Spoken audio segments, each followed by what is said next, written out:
Well, as it stands, it looks like investing in Yama was a genius move because them stocks is up. But you already know, hit that sub button for your boy. New Year 2024, let's get it. But Yama pops up, of course, getting yelled at by Doom, saying, "Where have you been?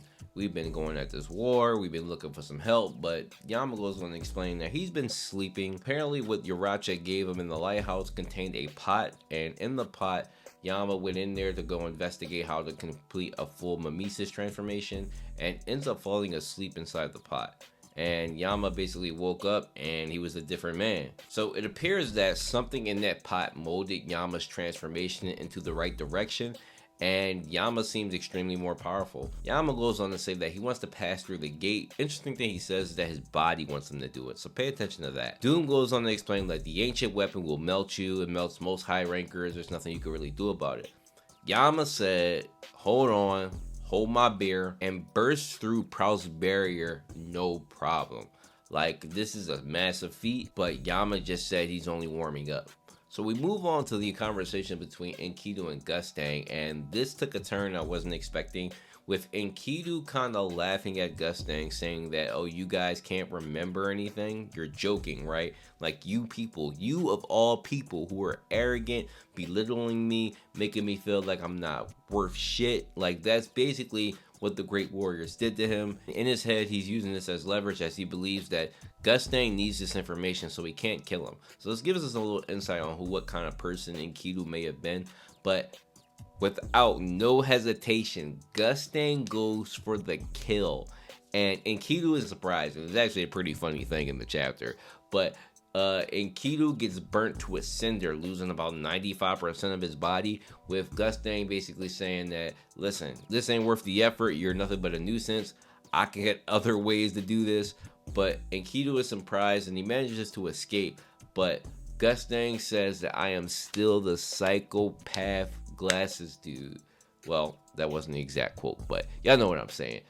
Gustang really that dude, man. Like, gotta move him up on my favorite list. Like, man, it's just hilarious. But after he disposes Enkidu, he goes on to say in his head that, "Look, I guess I'm just gonna have to capture Bomb." We move on to Rachel and Yura, who seem to be trapped in a certain area, and Rachel is in disbelief, as I expected her to be. Can't believe that Gustang used her, which you shouldn't be surprised, Rachel. You're not really good at shit.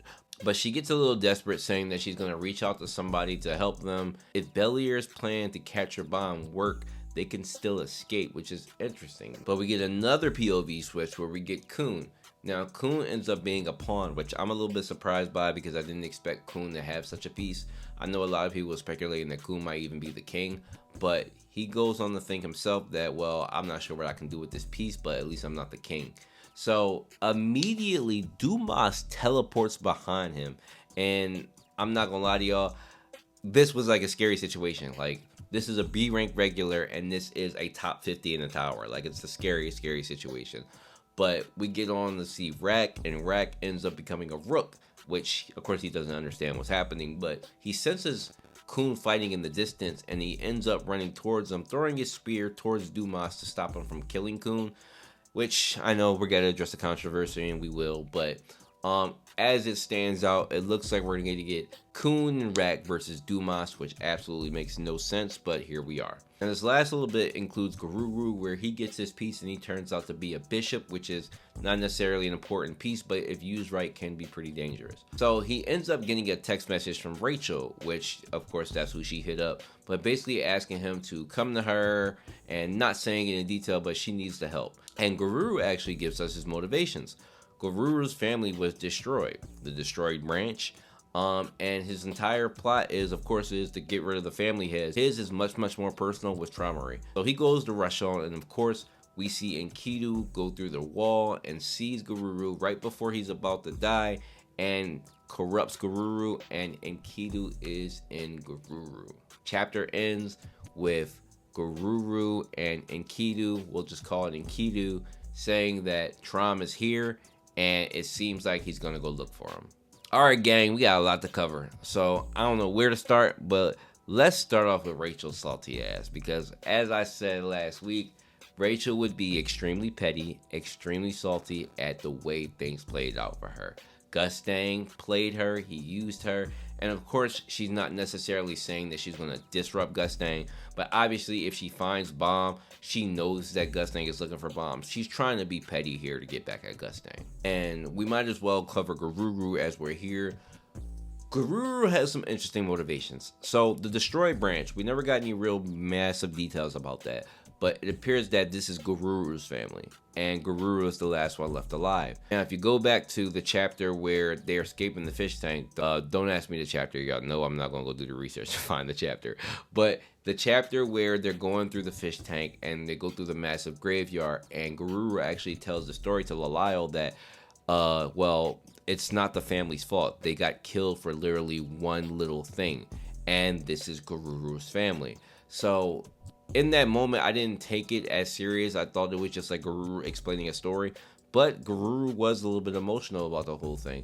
So his motivations are definitely understood, and wanting to kill his father is do so, bro. Now, while this is rough, he manages to get corrupted and controlled by Enkidu. Now, what happens here? This is a very interesting exchange that I did not expect to happen. Because during this whole thing, we learned that Enkidu was actually created by a great teacher. Now, if you guys don't know about the great teachers, there are 4 great teachers, possibly 5 with Flux, but Maxeth is obviously the great father, and Flux is the father, and then you have the great teachers. So one of them created Enkidu, and from what we knew about Enkidu before this chapter is that Enkidu was meant to live as a human. But based on what Enkidu talked about this chapter, he was treated like shit, which is crazy to believe. Like, this whole chapter really gives you an inside peek on the Great Warriors. Now, we've heard stories about the Great Warriors being trash as people, but you could just think they may have been drunk on their power and like super young kids with arrogance. You know how teenagers can be, right? But this is a different level. So this was something that was gifted to them, and particularly Trom, and they treated him as an impure being, which is crazy because you would think they would have more respect for a great teacher's work, but they didn't. And Enkidu seems to be molded by how he was treated. Like, given his nature in this chapter, how he kind of laughed at Gustang and can believe it, like, you people of all people who are arrogant and drunk on your own power and everything else. Enkidu seemed like somebody that was like absolutely corrupted by that. Now, this gives credit to a theory that I've been working about Rachel, where they don't like people who don't have power or impure. Like, for example, Rachel is a weak irregular, okay? And the whole theory behind who Rachel is that she's possibly V's child who was had with Icarus, and that she came out extremely weak, or it could have been Zahard and Icarus, but she basically came out weak, and her father or mother could possibly be a great warrior. Given how they just treated Enkidu, I would not be surprised if Rachel really was a child. Like, this child's a failure. We're going to treat her like shit. I don't care about her. And if we understand Arlene's nature, Arlene seems more forgiving. Like, Arlene seems like a sweet person, right? So maybe she didn't necessarily treat her that way, but we also don't know. They're naming all the Great Warriors this way, so who's to tell? But this definitely gives credit to the Great Warriors and their corruption. And it's crazy. Like, Enkidu is really the closest thing that we got to really be like on a personal level to see how the Great Warriors were, because besides Lustlek, there's nobody alive or old enough who's been that close to them. And of course, we get even more support by how Gustang reacts to almost killing Enkidu. Gustang, while badass and cold, did not hesitate to get rid of Enkidu. Enkidu is sealed within this sprout, okay? I know everybody's looking down on Enkidu and liking Leviathan more, but Enkidu is sealed within this sprout, guys. Like, understand, Enkidu is not sweet. Enkidu has to be a threat to be sealed in a place like this. So Gustang choosing to absolutely kill him with no hesitation is crazy. Like, it really is. He went through all this effort and just like, oh, well, you want to be a bitch about it, I'm just going to kill you. Like, imagine that for a second. Like, and I'm going to go into a little rant here. CU has been blue balling us, okay? And it looks like 2024 is not going to be any better. We get so close to this information about the Great Warriors and who was killed, and it's this cycle. It's this cycle of information like, oh, we're going to get to it. Nah, I'm not going to give it to you. I'm honestly tired of it. 2024, we just started off. While this chapter is good, I like it. Come on, CU. Like, you gotta stop doing this to us, man. Like, all this effort just for Gustang to say, well, I'm just gonna go catch your mom anyway. Like, come on, man. But I digress, because we got to get to this Coon and Rack versus Dumas thing. So I know everybody's livid that Dumas did not blitz Coon. I agree, but guys, honestly, it's like beating a dead horse. It's just power scaling. It's weird, and I want to hope out for a CU to explain this in the next chapter, that maybe Dumas is affected by the poison, because obviously he hasn't regenerated his arms. And when we've seen in the past, when he was attacked by Jin Song, he immediately regenerated. But he's having some trouble regenerating his arms, so maybe the poison is affecting him. Maybe he's slow. We don't know. He did fight, a great warrior's monsters. So let's cut him a little bit of slack. But nah. I get y'all point if y'all don't. It's absolutely nuts that Rack and Coon be ranked regulars. While we can probably put them on ranker level, to be fair, they still shouldn't be anywhere close to Dumas, and I get that. So also you got to factor in that Dumas was given orders to not kill Bomb's friends. So that's also a thing. Maybe he's trying to capture them in the best way he possibly can without hurting them. I'm not sure. I am coping a little bit. I'm not going to cap. But if you guys want to be pissed at CU for this whole thing, I get it. A top 50 should not be, not necessarily struggling, but it should be bam bam with defeating them and capturing them. So who knows how this goes, right? And lastly, we gotta cover Yama. So yes, Yama is hyped this chapter, okay? Because if you put that bet in last week, you was up. All right, you up. Can't nobody say nothing against you. I won't say nothing against you. I only bet a little bit, but for y'all who bet the house, eat good this week, because Yama just came up with one of the biggest feats of the season. Robodon, who's been hyped up forever, could not defeat Prowse's defense with the lighthouses.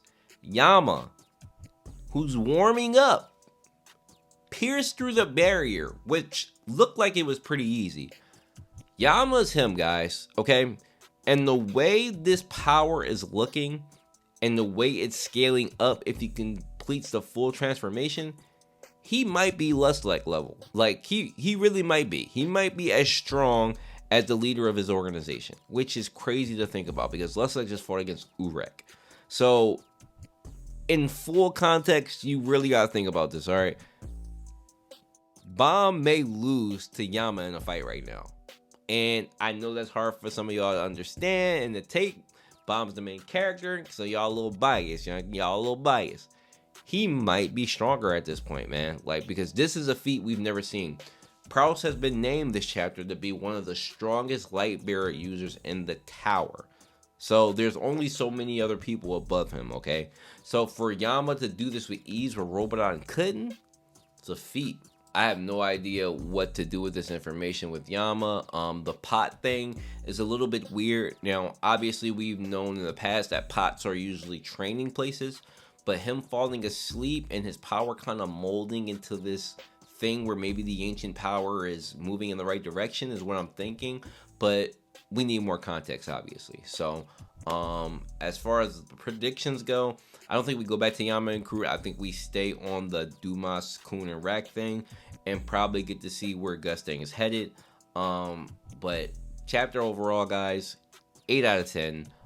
It wasn't perfect because, one, we've been blue balled again, and I'm a little bit tired of that. I can't lie to y'all. But otherwise than that, the information was good. The art was good. Yeah, I pretty much enjoyed the chapter. I mean, starting 2024 off pretty strong. So you guys know what to expect. Thursday, 1 p.m. I will be streaming. We can talk about it, enjoy it.